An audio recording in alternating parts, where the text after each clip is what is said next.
everybody, and welcome to Feeling Seen, the podcast that talks about the movies that, you guessed it, make us feel seen. In this episode, we are going to look at oh my god, I'm so excited about this. We are going to look at 1991's The Silence of the Lambs in an audacious offering of Clarice Starling of the character of choice through the eyes of my co-host for today, Molly Quinn. Plus, at the end of the show, I'm going to talk a little bit about, since we're on a nun theme for today, I'm going to talk a bit about Benedetta and The Last Duel and the sort of assumptions of cinema that we're making about movies coming in theaters we haven't necessarily seen yet. But without further ado, in this moment, let me give my co-host a proper introduction. She is an actor and producer who you may recognize as Alexis Castle. In a previous point in her career, the daughter of the title character of ABC's hit show Castle that starred Nathan Fillion, but now you can see her in the upcoming film Agnes, Molly Quinn. Welcome, Molly. Is there anything else we need to know about you before we get started? No, that was perfect. That was great. I mean, yeah, catch the double of Benedetta and Agnes, guys. Go get a Paul Verhoeven and a Mickey Reese under your belt this holiday season. That's a lot for one day. You know, maybe space it out. Maybe, you know, I want to torture you, but I want to leave you breathing. I want to torture you. Oh, for sure.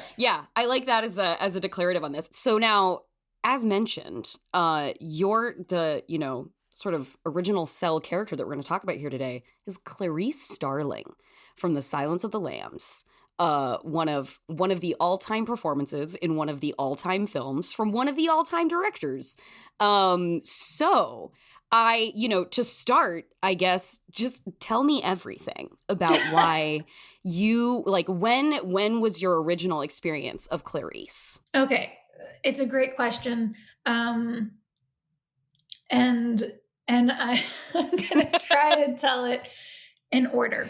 Okay. Because, you know, when the opportunity to do this podcast came up and you guys, you know, asked, you know, what did you feel seen in? Sure. It caused me to panic because I was like, it's not how I've been aware that I've watched movies before. You know, I tend to,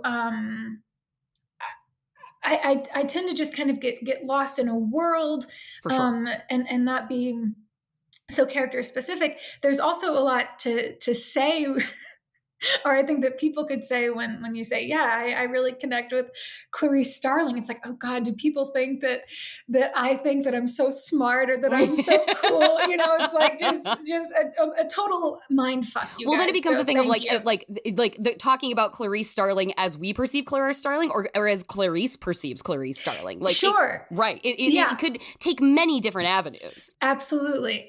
And so, you know, I barely remember the first time I saw the movie.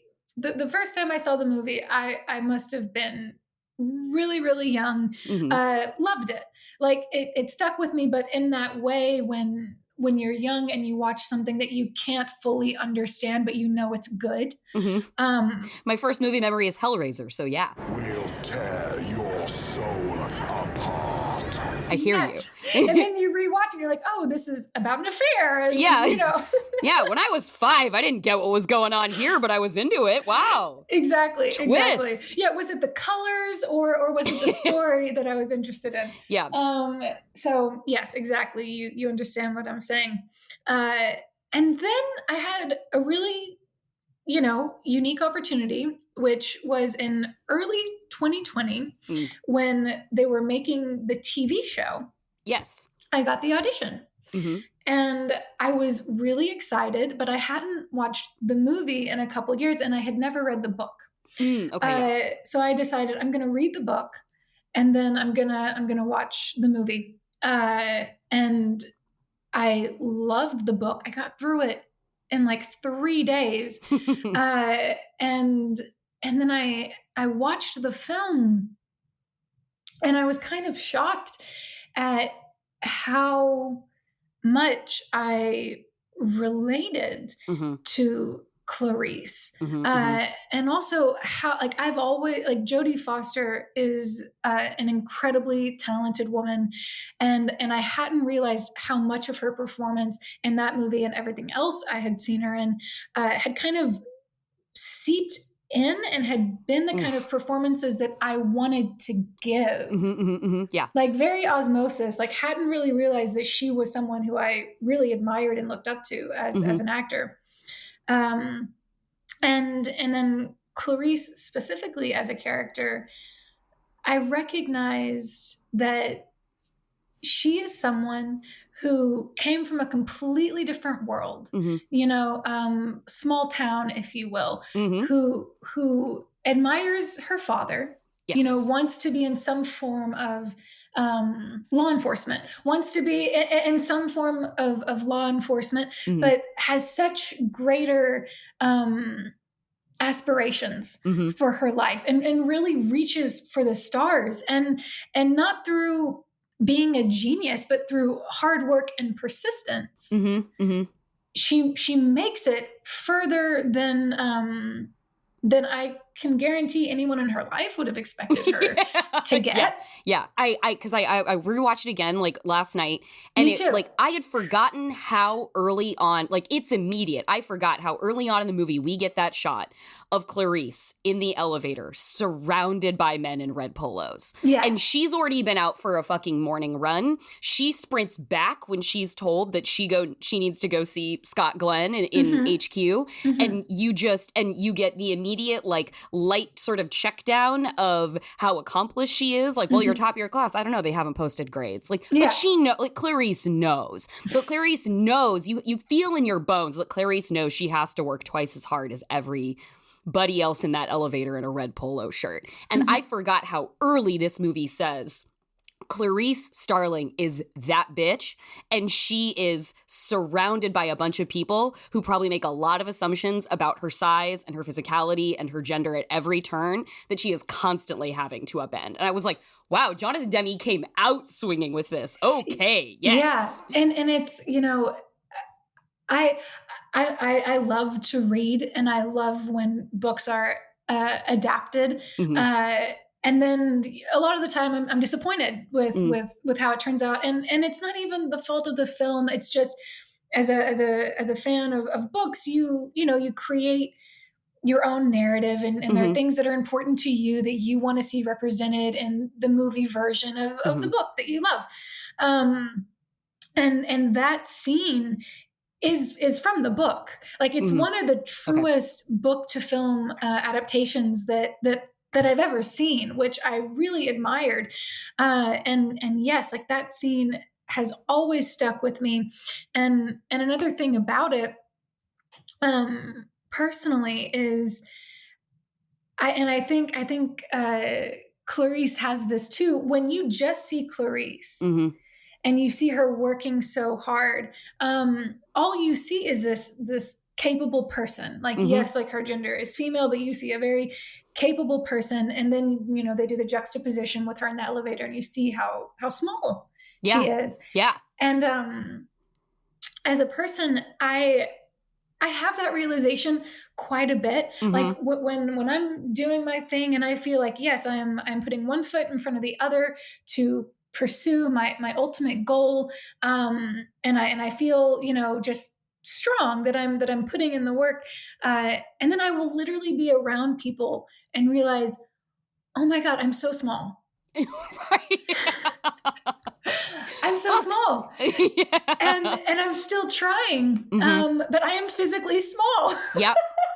Like, and it shit. sounds silly, but it's true. And I really like how they, Clarice is, and this is something, it's tricky to talk about, because in the film, the way she handles sexism, which is knowing it's going to come, having learned how to deflect it and learning how to use it to her benefit, but living with it. And I think that's something that, especially in the 90s, but early 2000s, like, and being from the South, I'm from a town called Texarkana, like, that's how I learned to deal with sexism. Right, for sure. And it worked for me. Mm-hmm. I still prefer the modern take, which is, if you're a sexist, you're an asshole, and fuck you, and I'm not putting up with it. And if I think you're flirting with me, like, I'm going to punch you in the face because you don't get to do that. But that's not the time that I was brought up in. Right, yeah. Right. So the example that I saw in Clarice was, okay, I don't like it, but there are times I can use it to my advantage, and I can try to make sure that I feel safe. So that armor that she creates, I think she was a mentor, again, just as a character for me to learn, like, okay, this is how I can deal with these things and protect myself. There's that great moment, another moment I'd forgotten about, because it's just so seamless in the film, when she's in the car with Scott Glenn after they've examined a body together. When I told that sheriff we shouldn't talk in front of a woman, that really burned you, didn't it? It was just smoke, Starling. I had to get rid of him. Matters, Mr. Crawford. Cops look at you to see how to act. Matters. Point taken. She's not even a full FBI agent at this point. Like, she's clearly in her circle. She gets to Hannibal, Dr. Lecter, in a way that nobody else can. But she is still, like, a fucking student. She's at the academy, and she's going to the boss, and she's being like, it matters what you say, and it makes a difference in how they treat me. And he's like, all right, noted. Thank you for that. Like, she literally is speaking truth to power in that moment in a way that she doesn't know. She hopes it could compromise everything that comes after in their relationship for her to check him like that. But she fucking does it anyway. And you're like, wow, Clarice can handle it. And like you said, like, you have to find your way through. Like, you have to find your way within the bullshit of it to be like, listen, sometimes I have to exploit this to make it easier and better and okay and safer for me. Sometimes, like, I hate that I have to make that choice, but sometimes that's the only choice I have. And so I appreciate you raising the sort of duality of, like, that being a necessary part of the conversations non-male people, genderqueer women have to have with themselves, in addition to wanting to be the, like, no, you don't get to flirt with me, I'm going to smack you in the face, like, I'm in charge of my own life. And it's like, that doesn't get to be the answer all the time. And we have to negotiate. We have to walk the razor's edge of both. Yeah, it's true. And yeah, just in that scene, I think she recognizes that this is someone who is on her side, who wants to help her, but corrects him in a way that they can both learn and move forward. And again, that's a position that I've been in a couple of times, where someone has either, physically, touched me in a way in front of business people, and I've had to be like, hey, I know you like me, but this does not help us in this environment. This is, it's detrimental towards me. You'll be fine. You'll be fine. But it affects how people look at me. And since you care about me, or I perceive that you care about me, right, help me, be seen as a professional. Yeah. As an adult, as a peer. Help me take up more space than I physically do, because I need to be seen as somebody who's big in this room.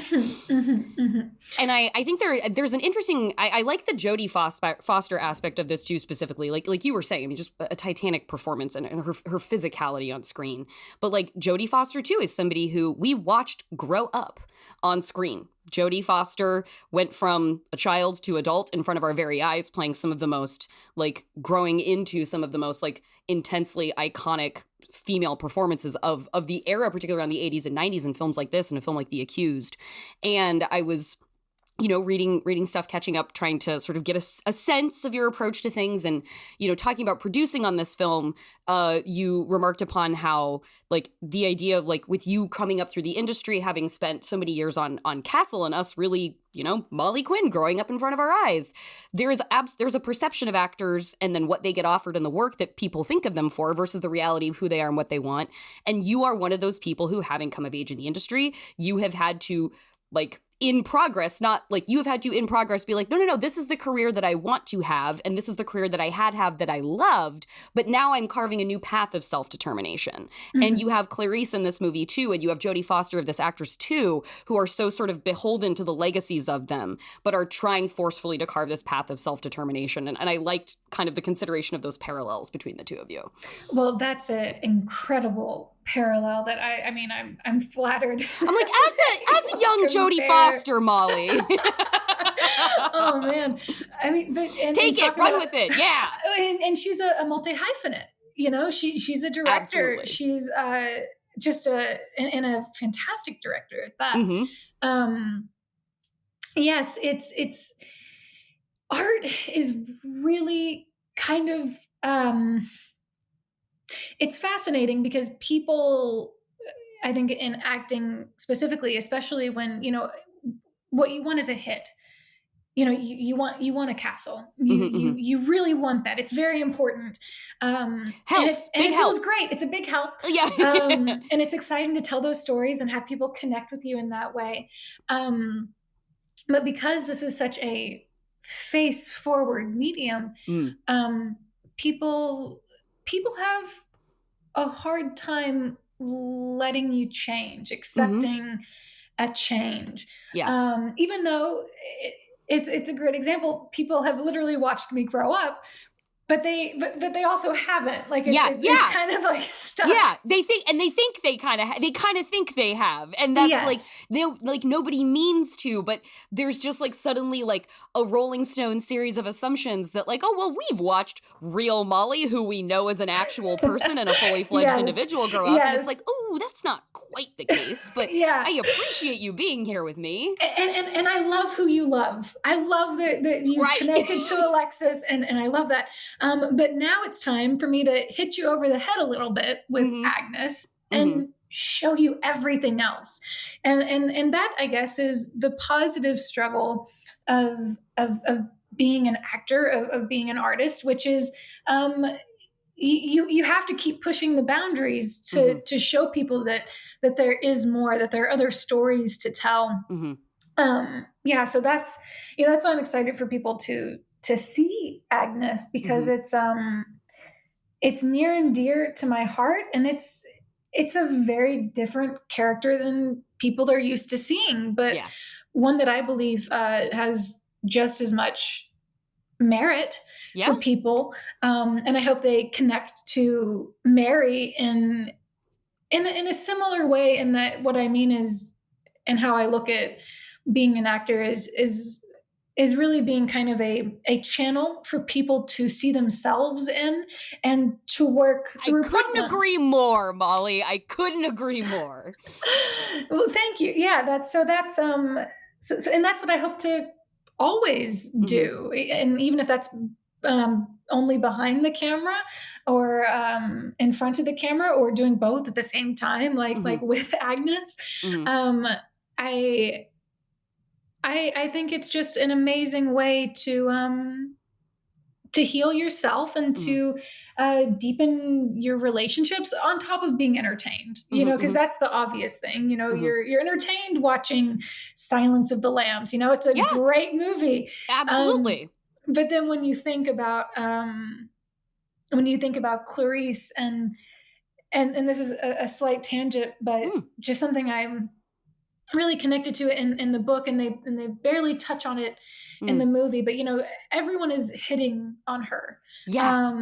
And there's this, you know, unspoken flirtation with her teacher. You have Hannibal, you have Miggs, you have the doctor over the asylum. Oh yeah, Chilton, yes. Chilton. Yeah. Bastard. And she deals with them all in, you know, very deft, different ways. But when she's with what's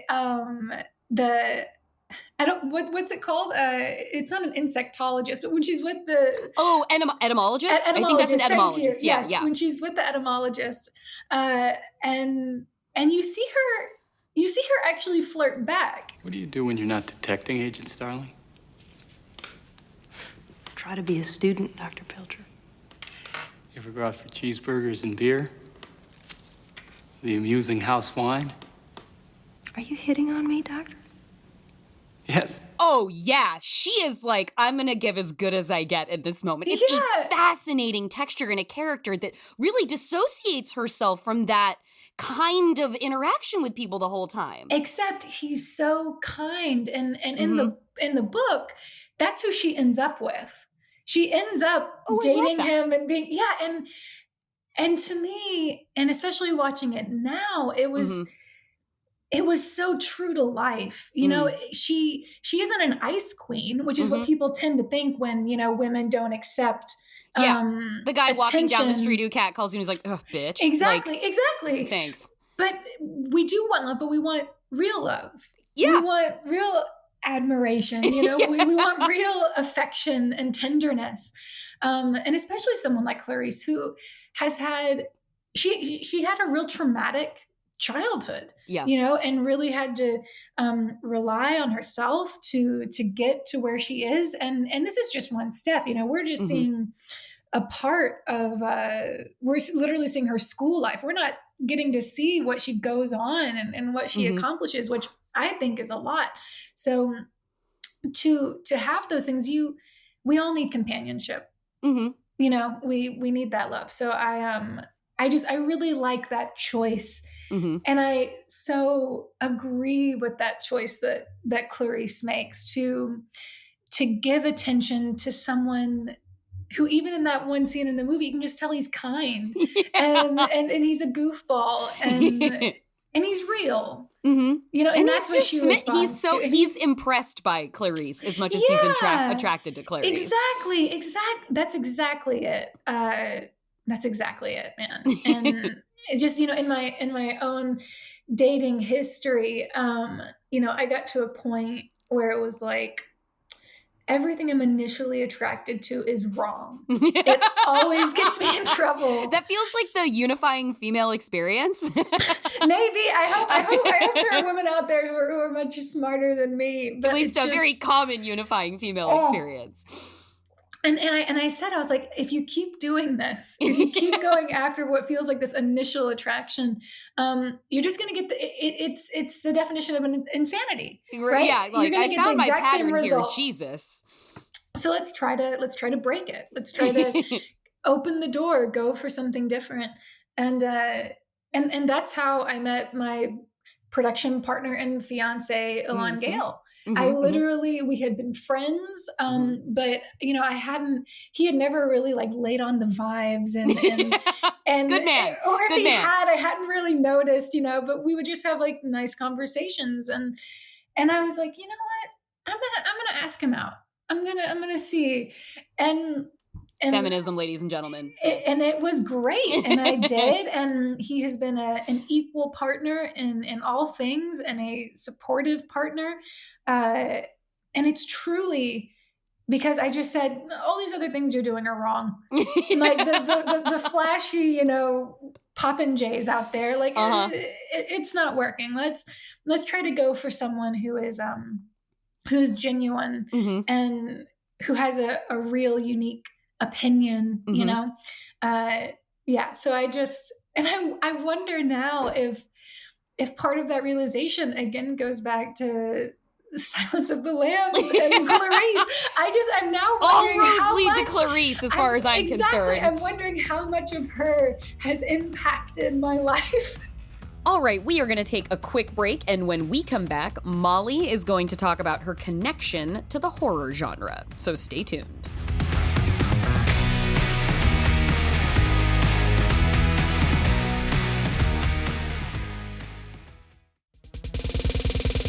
Hey there, beautiful people. I'm Travell Anderson. And I'm Jared Hill. We are the hosts of Fantai, the show where we have complex and complicado conversations about the gray areas in our lives, the things that we really, really love sometimes, but also have some problematic feelings about. Yes, we get into it all. You want to know our thoughts about Nicki Minaj and all her foolishness? We got you. You want to know our thoughts about gentrification and perhaps some positive aspects of gentrification? We get into that too. Every single Thursday, you can check us out at MaximumFun.org. Listen, you know you want it, honey, so come on and get it. Period. from the internationally acclaimed creators of Who Shot Ya comes the movie podcast Maximum Film, starring producer and film festival programmer Drea Clark as a woman bound by passion. I saw this 8 months ago on the festival circuit, and I loved it. Film critic Alonso Duralde as a man corrupted by greed. Why watch one Hallmark Christmas movie when I can watch 7? And comedian Ife Wadiwe as a man protecting a love that society simply won't accept. I think Pacific Rim is a perfect movie. And if you can't accept that, then I want you out of my life. From the makers of the movie podcast Who Shot Ya comes Maximum Film. That's right. We changed the name of our show to Maximum Film. But don't worry, we're still a movie review show that isn't just a bunch of straight white dudes. So tune in to Maximum Film at MaximumFun.org or wherever you get your podcasts.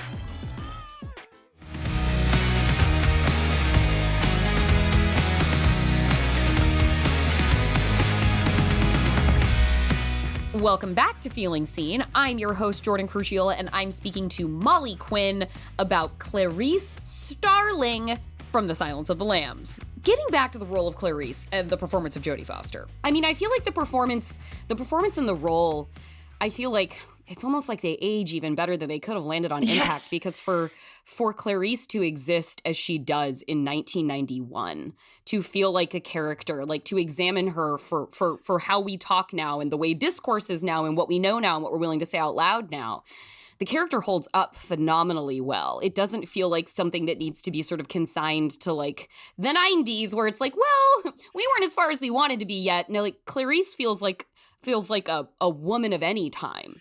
Yeah. And that is an incredible thing to watch when we're so used to having to sort of reevaluate and retcon things as we go on. That's really true. And you know, those main themes of hard work and persistence are just core values. And I think that's part of what makes her feel timeless. Mm-hmm. You know, because she doesn't have the advantages of money or family or mm-hmm. connections.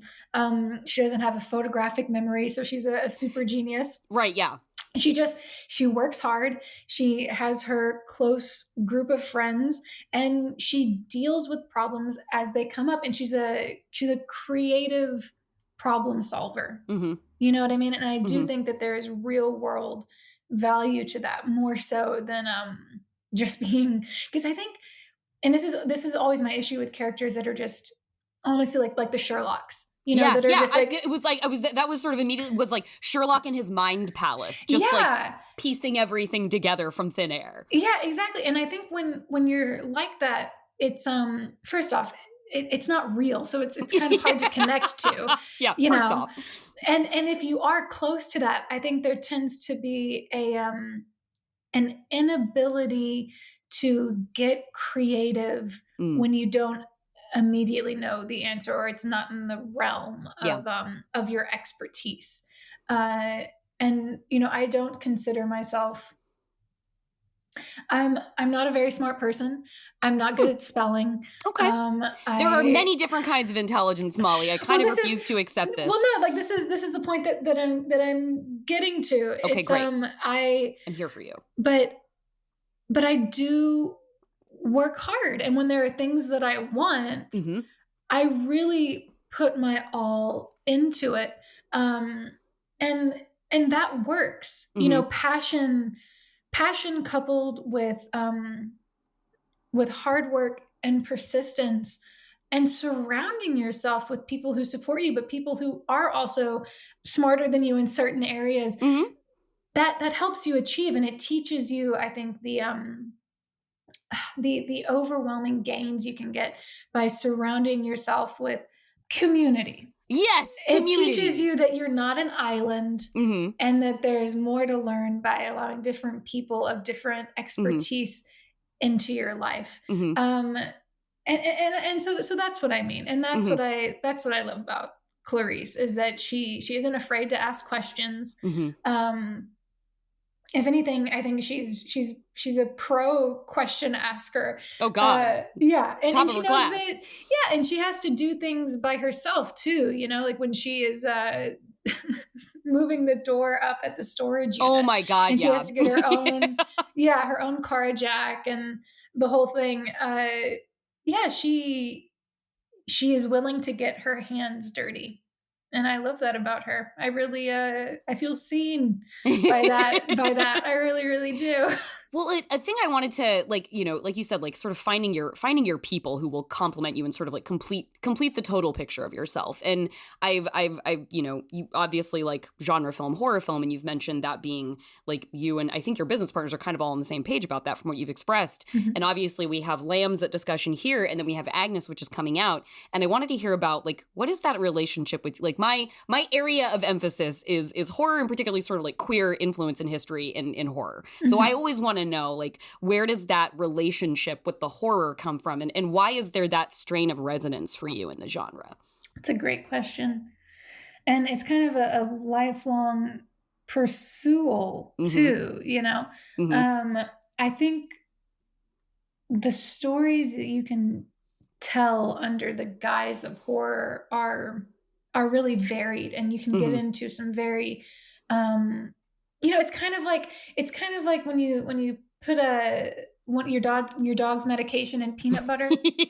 Yes. You know, it's a way to hopefully get something through beyond the entertainment. The entertainment of the peanut butter pocket. Exactly. Because with Agnes, you know, it's really for me, it was a story of loss, and how when we don't have a community around us to really listen and to help us heal, that grief can just eat you from the inside out. You know, it's very difficult to have any kind of life when you are carrying around that baggage. And I think there are steps that you can take to heal yourself, but you also need connection, and you need people to listen. And for me, that really hit close to home,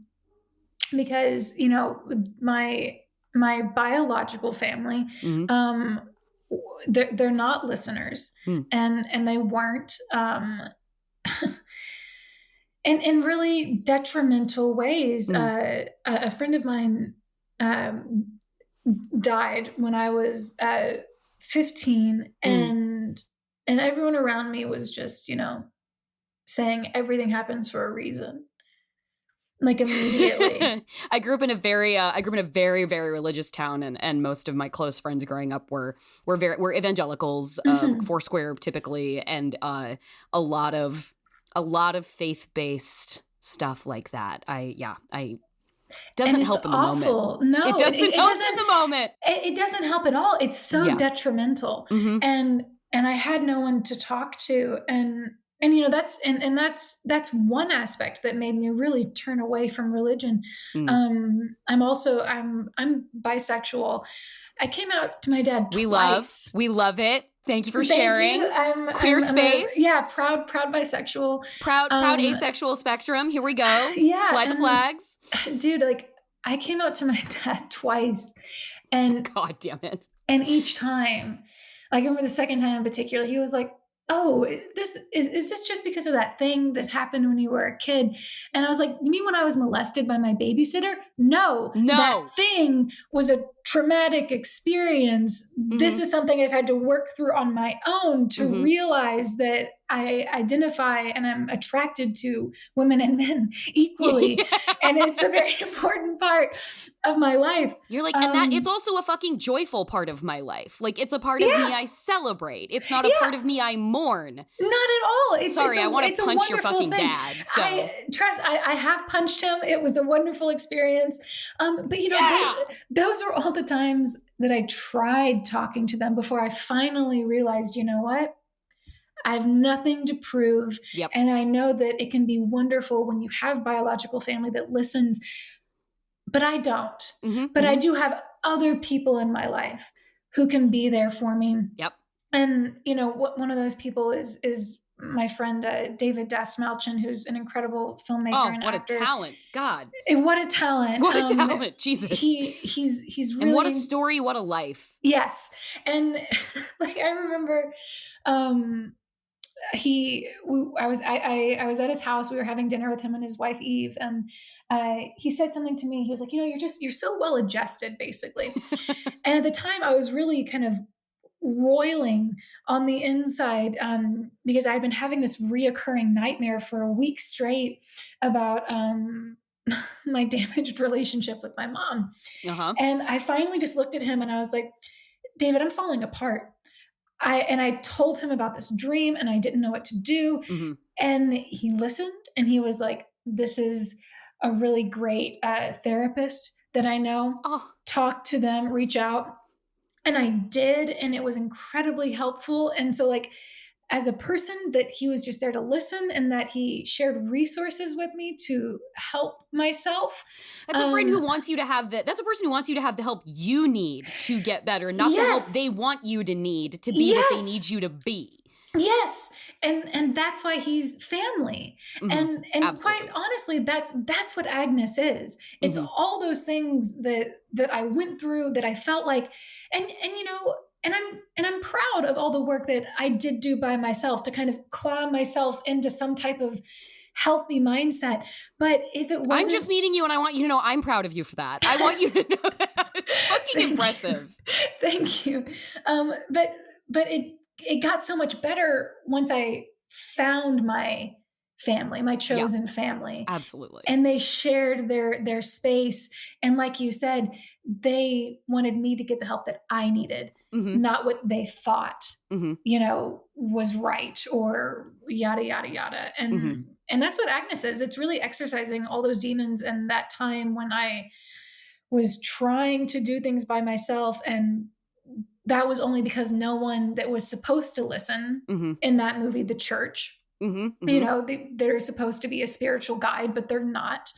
And eventually through all these, different kind of tangents along the way, finding someone who, even at the end, when there's the monologue between Mary and Father Benjamin, he tries to prescribe, he tries to say, oh, you should come back to church. Yeah. But as soon as he hears Mary say, yeah, I really don't think that's for me. And she also has to be in a place to be honest about saying, because there's a difference when you go, oh yeah, maybe. And in your head, you're like, oh yeah, that's not going to work. And you actually vocalize, you know what? No. Yeah. That's not going to work. So it takes honesty from you. And then it takes the other person hearing that and saying, okay, let me try to get out of the advice that I always give people, kind of my template, and create something individual for this person that's in front of me. And that's what the movie's about. And that's why that last scene is really so important, because it really represents the first time someone listened. Right. And quite honestly, that might have been David. David might have been the first person who I felt comfortable enough to be honest with, and who listened and helped me, and truly helped me. Well, that's such a beautiful experience to have had. And what's important to me about this, what I want to do in these conversations that I have with people in this forum, is that like the idea of being heard and the idea of being seen and the idea of being reflected back creates possibility, I think, for people. And it even if you don't have something concrete in your life maybe to hold on to for that kind of validation, we can see these fictional people on screen that we can build these relationships with, and we can have these connections with, that provide us with a metric for a sort of baseline of our own perhaps aspirations or demands on ourselves or goals. That like, I think that's such an incredible thing, it's such an incredible possibility of the art form, and it's why I'm so excited to have these conversations. And I like the way I kind of like to go toward the end of the conversation with people here is talking about like, particularly somebody on screen and now somebody who's like making their own work through producing, like, and you talked to previously, like wanting to create channels for people to like actually kind of find themselves in as well. Like, I wanted to talk to you sort of about like, with that vehicle of self-determination that is like your company, and making sort of work for yourself. And it's fucking hard, but you're doing it. And then being the person who embodies those things on screen too, sort of like, what is seeing something like a Clarice give to you as like possibility for what you can do? Like, what does that map out sort of like the possible for somebody in your position to generate so much for themselves and possibly for others? Well, I can say, what Clarice gives to me, and I think the reason I'll return to that film and return to her so many times is one foot in front of the other. That it may take time to solve a problem, and you may have to give a lot in return. And those exchanges that she has with Lecter, she never gets out of it without having to reveal her emotional currency. Do you know what you look like to me with your good bag and your cheap shoes? You look like a rube. A well-scrubbed, hustling rube with a little taste. Good nutrition's giving you some length of bone, but you're not more than one generation from poor white trash, are you, Agent Starling? Yeah. And she gets a big return, but I guess to me it's really a lesson with life, which is you got to give to get. And that's how you create real relationships. I think that's how you create real art.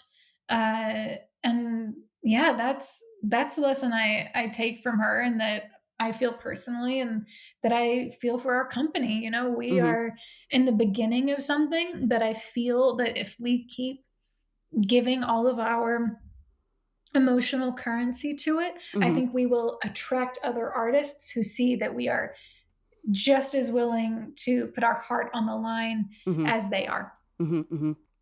Thank you so much for that answer. That, like, you've been so generous of spirit and conversation in this, and I really, really appreciate that. Molly, tell us where can we find Agnes? When is Agnes in our lives? And if you want to give like a summary of that as well, like, please let the people know what they're looking for and that they should goddamn well go and find it. Absolutely. Agnes will be available on December 10th on VOD and in theaters, which is really exciting. If you like horror, but you also like getting something a little different, Agnes is for you. It's the story of possession, whether that's demonic or it's personal, and how dealing with that kind of turmoil has aftershocks in our life. So, strap in, get ready to go for a ride. Yeah, this movie turns and surprises. I can emphasize that. Yeah, and have a lot of great conversations around the holidays about it. Argue with your friends about it, and then tell me about it. Follow me on Twitter and Instagram, and I want to know all your feelings about it, because I think what's really special about the movie is how each perspective from the viewer is so unique. We give you a map, but it's up to you to like get to the final destination. Molly, thank you so much for joining me today. I've had such a nice time talking to you. I really, really appreciate you being willing to really get into the sort of canals of this conversation. And it's all contingent upon how down people are to talk about it and really sort of examine the nature of like the possibility of the question. And I really appreciate you embracing that. That means a lot. Thank you. Thank you for giving me the platform to do so. This went to places that I didn't expect, and I'm really happy we went there. So thank you. I'm so excited to hear that.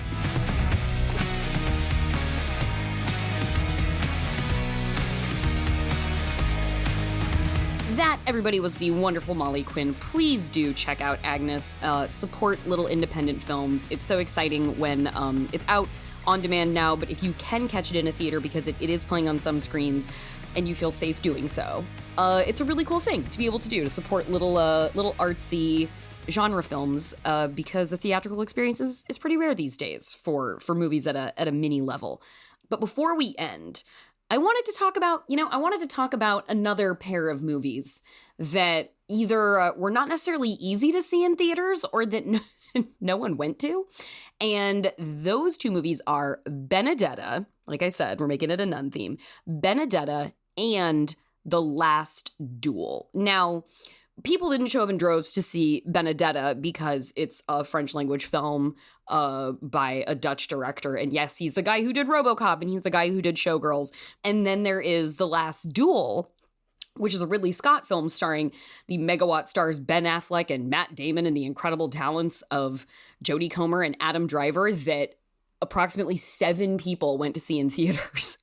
The reason why I think they sit sort of in conversation with Agnes is these are movies that these big ones, the Scott and the Verhoeven features, are ones that people had a lot to say about before they came out that wasn't necessarily true to the reality of the film. And why is that? Because nobody had seen the films. Or if it was coming out of Cannes like Benedetta did, a couple people saw it. And because there's nuns in it having lesbian sex, the idea of the sensation tends to overtake how sensational any movie could really possibly be. And then, of course, with The Last Duel, I was team, honestly, I will cop to it. I was team fuck this movie when it was announced. And all that we knew when this movie was announced really was that it was inspired by true events of like the last sanctioned duel under like the French government hundreds of years ago. But what I was writing about in this casting announcement was that Jodie Comer was cast as the wife of Matt Damon, a man she is decades younger than. And she was cast as the wife who, warning for language, who was raped by Adam Driver's character, and then these two men, Driver and Damon, were going to engage in a duel to determine the veracity of Comer's character's assertion that she had been assaulted by a man she was not married to. And so I was like, oh good, Jodie Comer gets to play the assaulted wife and decades younger woman to an older man. Check off those Hollywood merit badges. I love the character of Villanelle so much that it hurt my heart to think of Jodie Comer having to break her way into features, playing these really cliched aspects, these really cliched kinds of female characters we've so often seen and relegated off to the side in big movies. So I was a total dick about this movie when it was announced. And then I saw great reviews coming in. And they were like, critics I trusted were like, guys, Last Duel rules. Last Duel fucking rocks, you guys. And I was like, okay, it's time. I need to go see for myself. I need to go investigate. I need to go and potentially eat crow after I had condemned this film. And I don't know the last time I was happier to eat my words about a movie. The Last Duel might be my favorite movie of the year. It's one of the best times I've had watching a movie this year. And in it and Benedetta, you have these two films by these legendary directors where their reputations precede them. And the reality of what shows up on screen, I think, was so out of step with the binary, sensational way of describing them or getting pissed off about them in the lead up to their release. And then, you know, the movie that we talked today with Molly about, Agnes, it's multiple movies in one experience. And as you start engaging with it on one level, it switches gears and then becomes a sort of different tone entirely, an investigation of sort of like, you know, existential collapse and loss of faith and the need for love and dealing with trauma. So I like these three movies in conversation with each other from like such different ends of the production spectrum to just remind us of how exciting surprise is in movies. So I don't know, just embrace the surprise. And if you're going to have loud opinions about things, at least go see the movie you're gonna have loud opinions about if that's gonna be like a mentally okay experience for you to have. Benedetta The Last Duel, the insane sex and power double feature in my mind for 2021. So get out there and let's all be surprised at the movies again. And that is our show for today. You can follow us on Twitter at FeelingSeenPod. Or join our Facebook group at www.facebook.com/groups/feelingseenpod. And you can also send us an email at feelingseen@maximumfun.org. If you want to follow me, I am Jorcru on Twitter, JORCRU. Our theme music is by Andrew Epen. Our producer is Casey O'Brien. And our senior producer is Kevin Ferguson. And this has been a production of Maximum Fun.